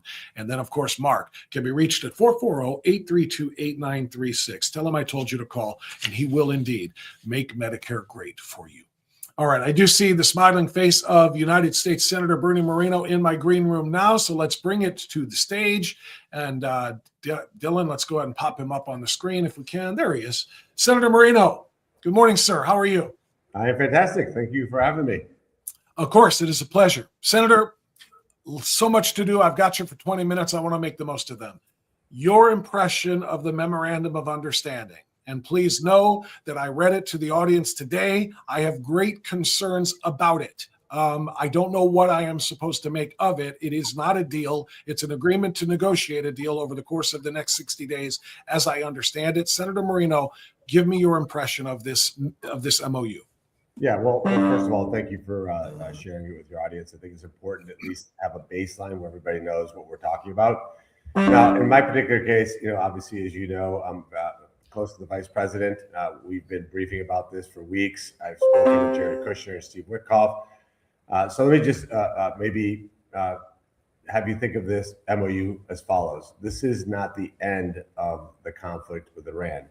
It's the beginning of the end of the conflict with Iran. And by the way, it may not result in peace. There's definitely a very high probability that Iran doesn't keep their word or something goes wrong. But what this is at least a pathway for a potential scenario in which we have a peaceful Middle East, a completely free and open Strait of Hormuz, an Iran that will never have a nuclear weapon, and possibly, as crazy as it sounds, a scenario in which it's possible that Iran is a positive member of the League of Nations, that they are part of the Abraham Accords. That is, now again, that's maybe a little bit of a pipe dream today, but this is at least a pathway to try to get there.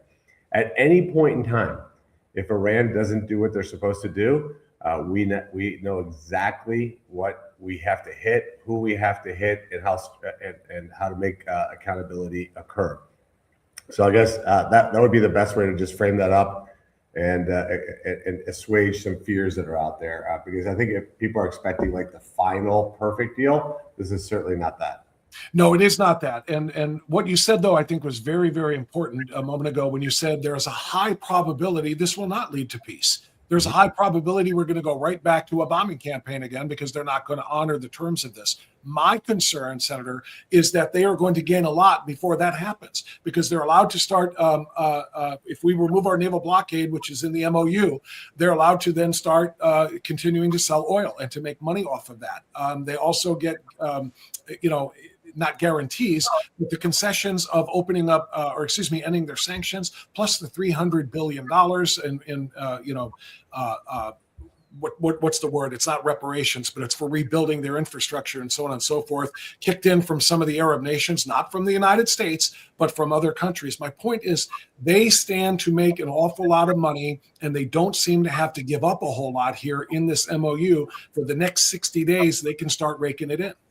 Okay, so let's split those up because there's a little bit of confusion there. So the first part, you're exactly right. So the minute the straits open, which should be basically it's happening now, that's why you see oil prices plummeting. We are and have lifted the sanctions on Iranian oil. That we did that for a few reasons. Number one, China, which has been buying oil for basically 50 cents in a dollar from Iran and previously from Venezuela, will now be paying full market price for oil. That sets us up to be able to compete with China in a very different way than we've been doing for years, decades. So that's number one. Number two, the flooding of Iranian oil into the marketplace is exactly what's going to drive gas prices down. We're under $4 a gallon now. If we get under $3 a gallon, that obviously affects the price of everything that American consumers touch. And third, we now will know where Iranian oil goes, who's buying it, where the marketplace. And again, if anything goes wrong, we can drop the hammer at any time. So that's the oil piece. There is absolutely not another cent that Iran gets as a result of this MOU until we have a final deal. And I want you to think of it like a radio knob.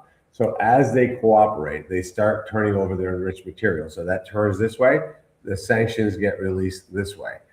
So it's not any kind of upfront payment. So that's number two. Number three, the 300 billion. Let me explain what that is. So this is the Arab nations that have come together and said, hey, we want to be able to go into Iran and invest. We want to build roads, highways, bridges, ports, infrastructure projects, water treatment centers, etc. They aren't able to do that today because of U.S. sanctions. This MOU says there's a pathway if we have a deal and if Iran is cooperating, you can do that. That happens much later. Nothing happens up front. And you said it, but please, let me just say it, and I wish I could say it 100 more times. The U.S. taxpayer will be paying exactly this to Iran. Not 1 cent of taxpayer dollars will be used. And let me just say one last thing, Bob. We have satellite imagery of every nook and cranny, cave, front door in Iran. If they don't behave, we'll be negotiating with different leaders in Iran. The president's made that clear to them as well. I talked about that earlier in my commentary before, Senator, and that is extraordinarily important because for some folks, they think that what I'm calling for is boots on the ground. Absolutely not. The technology you just described, we can literally see their name tags. We know who they are, and we can strike them from on high at any time. So that's very important, and thank you for that. My gravest concern here is the fact that they still control the strait. Why? How? I've not gotten any answers from anybody in government, or anybody anywhere, policymakers or anything else. Why does Iran continue to control that international waterway? Because they use it as a hostage. If you don't give us what we want, we will choke off your energy supply. We will close the strait. And even with this MOU, it appears they still control the strait because they're going to open it up. And in response, or in return, we're going to do this, that, and the other thing. It's like hostage taking, and we can't get our hostage back unless we control the strait. Why are they still in control of that crucial pipeline, if you will? Yeah, I mean, the geography is terrible for us. I mean, obviously, it's right next to their border. It's a tight, narrow gap. I think it's only 20 miles wide. So it's a tough situation for us to be able to patrol. But here's what's going to happen over the next 30 days. They have to go in and remove the mines. They have to help us remove those mines. So we're going to clear out the Strait of Hormuz, and then we'll actually have dramatically more control over it because we will know and be able to react if they try to ever impede passage there again. But they're helping us clear it up. Again, if we start seeing any kind of misbehavior, we'll know exactly where the rocket launchers are coming from. Now, look, we've knocked out probably, well, first of all, 100% of their Navy. They don't have a Navy. So these little boats that they have are just small little speedboats that they drop mines with. We've eliminated their entire Air Force. They have no air defense systems at all. We've knocked out a massive percentage of their industrial base to build drones. Now, did we take out every last one? No. That probably would require boots on the ground, which we did not want to do. But I think the leadership in Iran understands that we're serious. We've eliminated the third layer of leadership. You have the top guys, the guys that report to the top guys, the guys that report to them. They're all dead. So the ones that we're dealing with is the bottom tier. Obviously, the Ayatollah who's there is severely injured, and they want to get to a path. But I would ask you to think about this too. This is a very tough deal to make happen.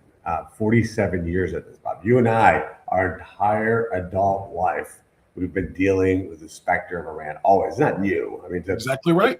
Somebody who's a teenager, they're like, oh, what's Iran? For us, it's our whole lives. So this is very difficult. Remember, they have domestic political issues also. So they have to frame this up a way to sell it to their population. But I can assure you. Do they, Senator? I mean, 6 months ago, they just killed 40,000 of their population for disagreeing with them. They don't answer to their people. That's one of the problems. Great point. No, not the general population. The population of generals, of the guys who want to be the next guys in charge. No, they don't. By the way, Bob, let's be clear. They don't give a crap about their people. If we dropped a nuclear bomb in Tehran and it wiped out 10 million of their citizens, they would say, who cares? They don't care about that as long as they're alive and wealthy. I'm talking about the leaders or would-be No, leaders. the IRGC and the yes, I understand Yeah, the regime.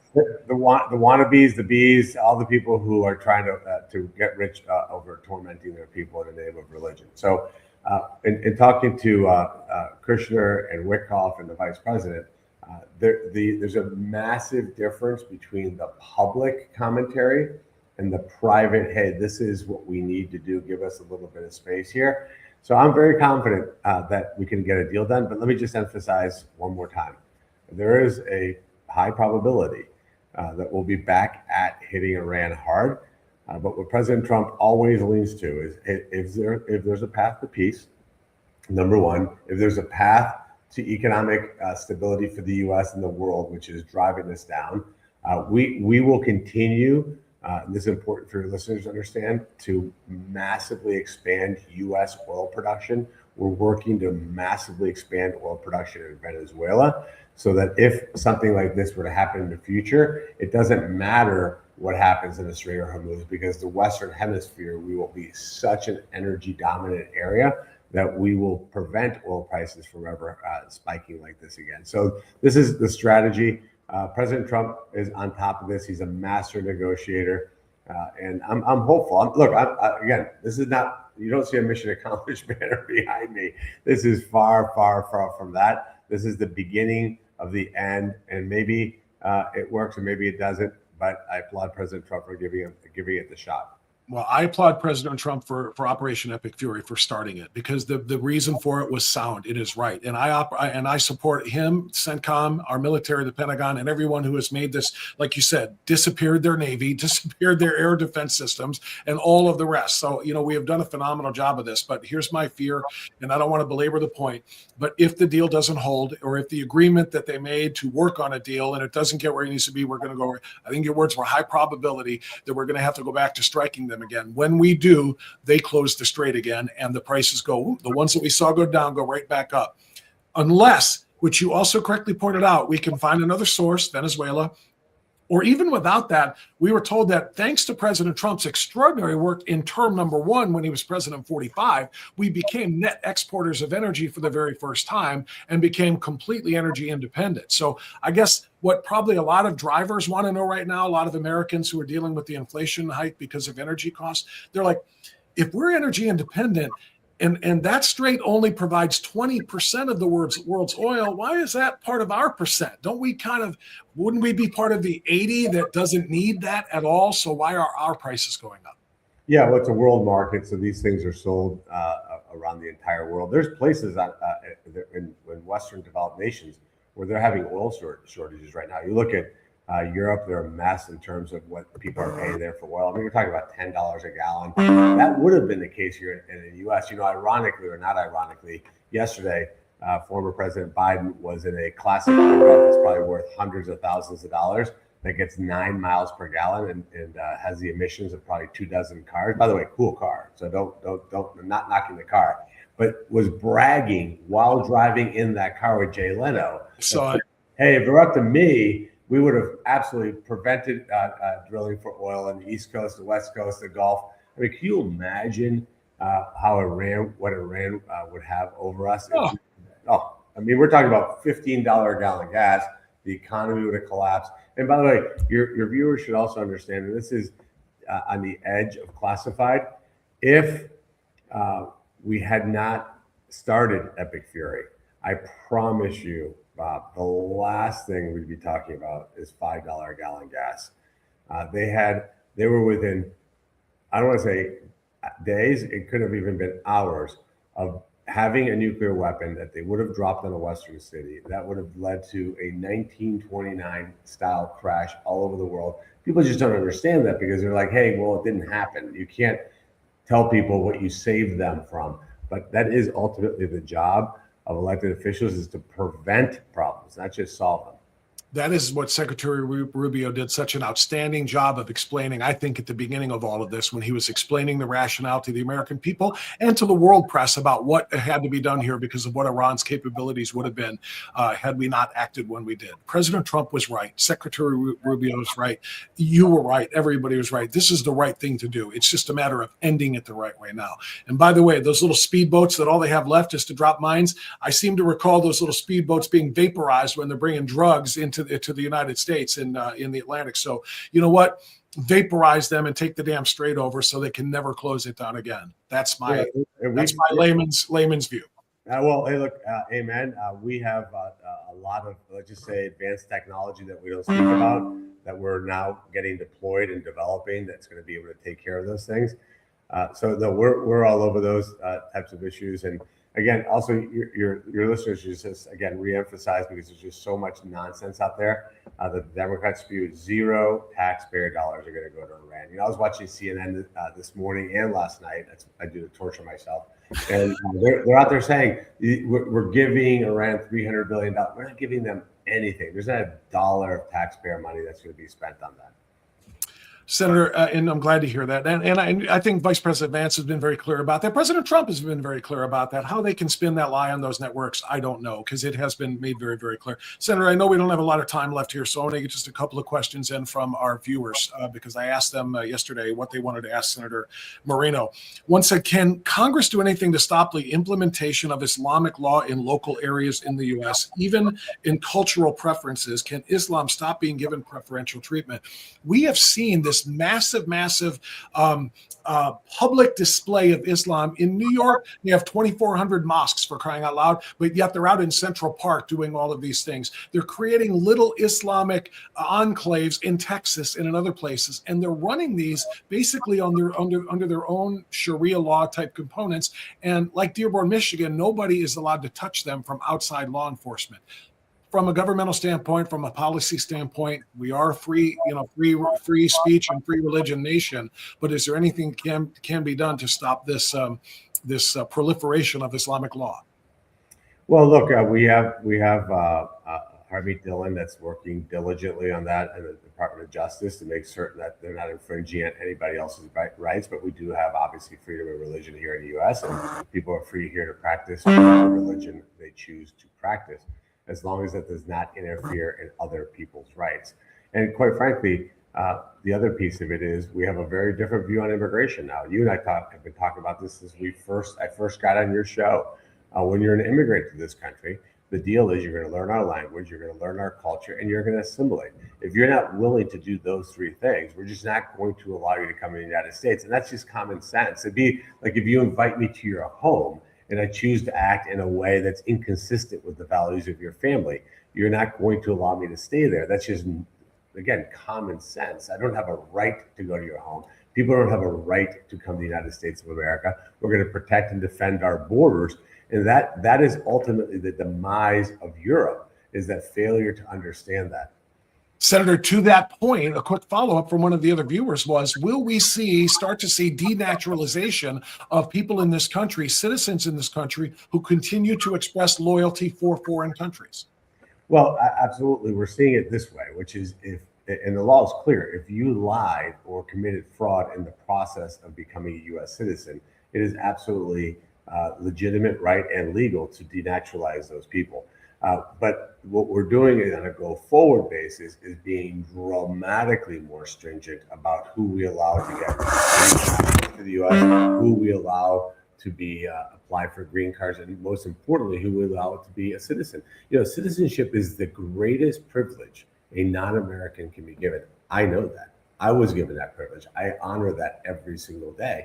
There's people on the left, Bob, who think, oh, no, it's not a privilege. That person has a right to that citizenship. That is totally false. It goes against everything that sovereignty stands for.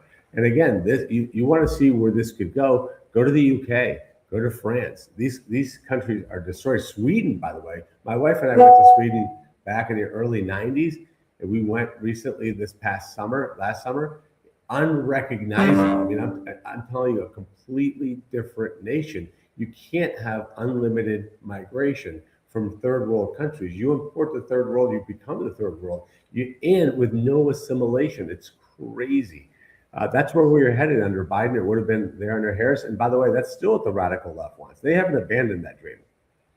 You can't even imagine what this country would look like right now. God forbid if they were still in charge. Senator, I know you're on a hard clock, so we'll end it there. Thank you for your unfiltered analysis of all of this, sir. We appreciate you very much. I got one quick thing, because I think this hasn't been reported. I want you to emphasize the JCPOA, which Obama's touting. You know that deal was never signed by anyone. So have you ever done a deal where you think you made a deal with somebody and it was never signed? The media doesn't report that. I think if you shot that from the rooftops, it's really important. You mean on the other side? You mean the Iranians never signed that deal? Nobody signed it. It was a piece of paper. Yeah. I never knew that. Thank you for that, Senator. I appreciate it, sir. Right. Thank you, Bob. Appreciate you. Thank you. Senator Bernie Moreno, he's on a hard clock. I was informed of that. So sorry. Let's straighten it up. So I had to get him out. And by the way, yes, it was just FYI. Senator Moreno's notifications were not silenced. It was his computer. It was bling, bling. His notifications kept popping up there. So just so you know where that came from, it wasn't one of our notorious tech glitches. All right. To my chat crew, we were discussing all of this Iranian deal before amongst ourselves. What do you make of what Senator Moreno just said? High probability that this doesn't work. High probability that we go back to bombing them. That means we don't have a peace deal, do we? The big signing in Versailles yesterday, not going to mean anything. 60 days of negotiations, high probability that we have to go back to bombing them because we can't trust the Iranians. I have been saying that for days, much to the chagrin of some of my most loyal supporters and partners. Maybe you. You just heard it from the senator. High probability that this means nothing and we go back to bombing them. And then we go back to, again, choking off the strait. Gas prices that had come down, hopefully under $3 a gallon, like he said, going to go right back up again. Which is why my point was, why not finish them off now? Why play the game? Why play the 60-day back and forth negotiation, which they have no intention whatsoever of honoring any agreement that came from such a negotiation? Why play this game and then restart the bombing? Finish them now. Senator Moreno verified what you and I have talked about. They don't have a Navy anymore. All they have is some speedboats that can go out there in the strait and lay mines that stop boats for ships from coming in. Vaporize the boats. We can do this from the sky, from distances. How many times did we watch over the course of the last several months Secretary Hegseth posting and commenting about vaporizing another narco boat on its way to the United States with fentanyl or cocaine or whatever? We can, those little speedboats.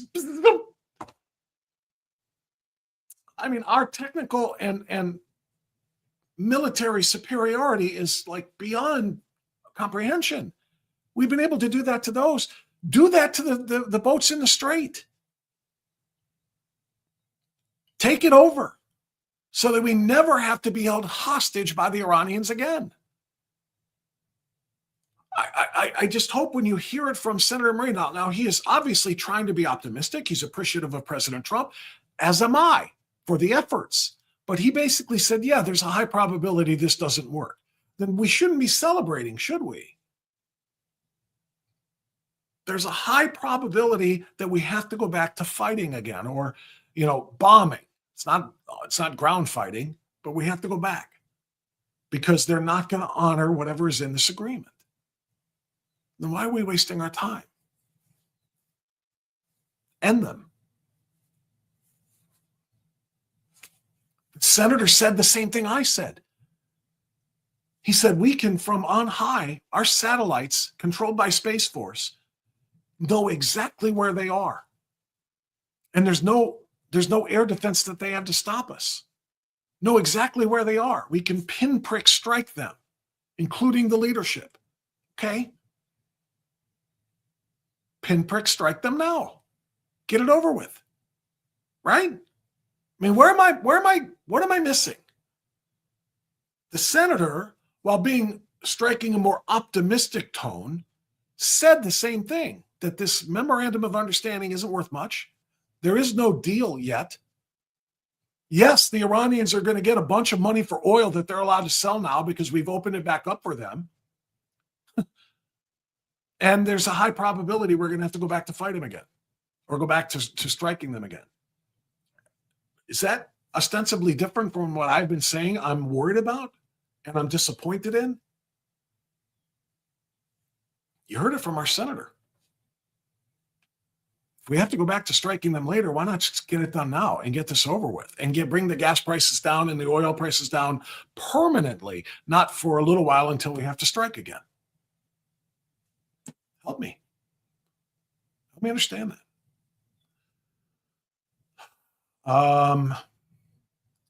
Senator Moreno, please join Senator Hawley in calling. Okay, that's on the baseball thing. I'm with you, by the way, on that, Jim from Parma Heights. I'm with you on that. I just don't want to deviate from the topic at hand here real quick. Royally schooled, why are we negotiating with terrorists? It's a fair question. That's been our policies. We don't negotiate with terrorists. That's very true. The Europeans don't help with the fighting, but they'll be piling into Iran going after infrastructure projects. That's very true. It's a very good point. Oil prices are already dropping. Yeah, but not anywhere near where they need to be. We're around, I want to say, isn't it like around $85 a barrel right now? That which is down from over 100. So fantastic direction. It's got to be down under 65 for us to get back to where we were gas price wise. So hopefully that's coming sooner than later. I think the MOU is more diplomatic theater to show every attempt of diplomacy before destroying them. Maybe. But all it's doing is prolonging the inevitable and bringing us closer to the midterms. You know, do we want to start, 60 days from now is what? 60 days from now is August 18th. We're a couple of months away from the midterm. Is that when we want to restart the bombing campaign then? And have the gas prices shoot back up right before the people go to the polls? I don't like that strategy. Ground ops, China wants cheap oil. In return, they'll provide weapons. Nobody is saying anything about this. Fair point. Royally schooled, I'm with you, Bob. I'm with Senator Moreno. Senator Moreno, I think, is with me. We agreed on more than we disagreed with here. He's just striking a much more optimistic tone, thanking President Trump for being willing to try all of this. But at the end of the day, he said, high probability this doesn't work. That's all I've been saying is you can't trust the Iranians at all. You can't trust the Iranians any more than you can pick up and throw one of their soon-to-be full ships with cash in return for the oil. You can't trust them at all. And we're going to end up having to go back to war with them, which is why I'm saying just finish it now. We agreed with more than we disagreed with, by far. I always say we don't know the information the administration has, therefore why we often cannot understand what we see. Don't disagree with that either. Senator Moreno needs to mute whatever keeps making noise. Yeah, it was his notifications on his computer. And I know it was annoying, and I'm sorry. I didn't want to tell him that. I didn't want to say, hey, Senator, can you turn off your notifications? Because chances are somebody else on his team is running the computer for him. C80, still love you, Bob. Well, thank you. And I still love you too. Again, we have to be able to say these things. We have to be able to discuss them and even disagree among them and still plow forward with our agenda together. We have to be able to do that. Again, or else I'm not going to become a Democrat. I'm not going to lie and say everything is perfect. Everything is perfect. The sky is not falling. Well, I don't want to talk about it's called falling skies, but I'm not going to lie and say things are the way that they're not. We have to be able to address things.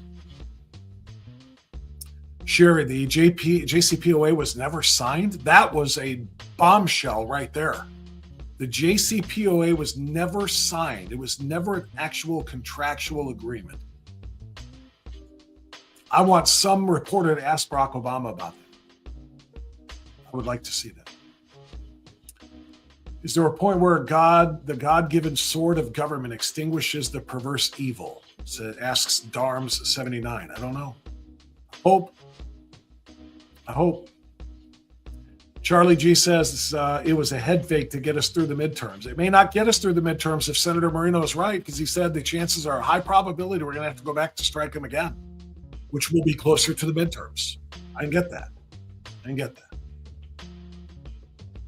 Bob, I think we all agree it will probably not work, but no one will then be able to say we didn't set it up for success and blame Iran. That's why I think it was a show favoring all Iran wants. Then they violate it, back to bombing. Agree, Bob, do it now. Yeah. Bob, do you think the president would be tapping them along until after the elections? Maybe, like I said, the timing here isn't great. It's a 60-day agreement. It takes us to August 18th. And if things aren't done properly by then, we go back to bombing 2 months before the election. That doesn't seem to, yeah, I would love the idea. Tap them along, if you want to call it that, until after the election and then finish them off, I suppose. But the timing just isn't working that way. I trust Senator Moreno. I'm from California. I can live vicariously through you Ohioans and adopt him as my senator. Can you do that? Trade you guys for pencil neck geek grit eating freak. No trade, no deal. Sorry, we don't make deals like that. You are missing that we needed a delay until November 5th. Again, this doesn't time up that way. Trump's great flaw is that he is a blowhard, too much hyperbole, too much self-congratulations. It plays well only with hardcore MAGA. I don't want to be insulting in that way. It's not about the blowhardness. It's not about the self-congratulations. It's about doing everything publicly on Truth Social. Everything he says we're going to do, he says on Truth Social. Then he's held to that. And when it doesn't happen, people are, I thought you said we were 2 days away from a deal 6 months ago, or 2 months ago or whatever. Too much of this is being done in public. I think I would like to see the president, the Joint Chiefs, CENTCOM, the War Department, do all of this stuff behind the scenes. Secretary of State, get the diplomacy involved, do all of this stuff behind the scenes, and then tell us how it played out. The predictions and the guarantees of this, that, and the other, and then them not happening makes us look less than credible. That's the only thing I'll say about that. Perhaps we need more time to replenish our arsenal. I think our arsenal is fine. I think theirs is in trouble, which is why I think we tap them out now. Not tap them along, make them tap out, like a UFC fight around the White House lawn. All right, that's it, guys. For now, great discussion. Thank you for being professional about it, for being, agreeable in the disagreement on the various points. I think if you go back and watch that Bernie Moreno interview again, you will hear, again, more agreement with what I'm saying than disagreement. Chances are I said it's not going to work. Odds are very good it doesn't work, and we have to start bombing them again, which is why then the disagreement comes in. Why not just finish it now? Why let them hold the street hostage again another time before we have to tap them out? I think that's really, really important that we heard that from the senator. All right, everybody, keep the comments going. If you're watching this in replay, please hit the comment section. Please give us a thumbs up. Just slam that like button. It won't hurt a thing. Make sure you hit the notifications button too. The more people who do, the more chance we'll be able to make the case we'll be able to make to the algorithms to spread our message to more viewers and more people so that we can grow and have more influence than we do now. And I think that's considerable. Thanks, everybody. Don't forget, reserve your seat on the bus. If you want a link to it, send me an email, bob@strictlyspeaking.org, and I will send you the link to reserve your spot on the bus so that Monday you can be with us celebrating America 250 in Columbus. I look forward to that. Thanks, everybody. We'll see you next time. Be well, be safe, and stay free. Bye-bye.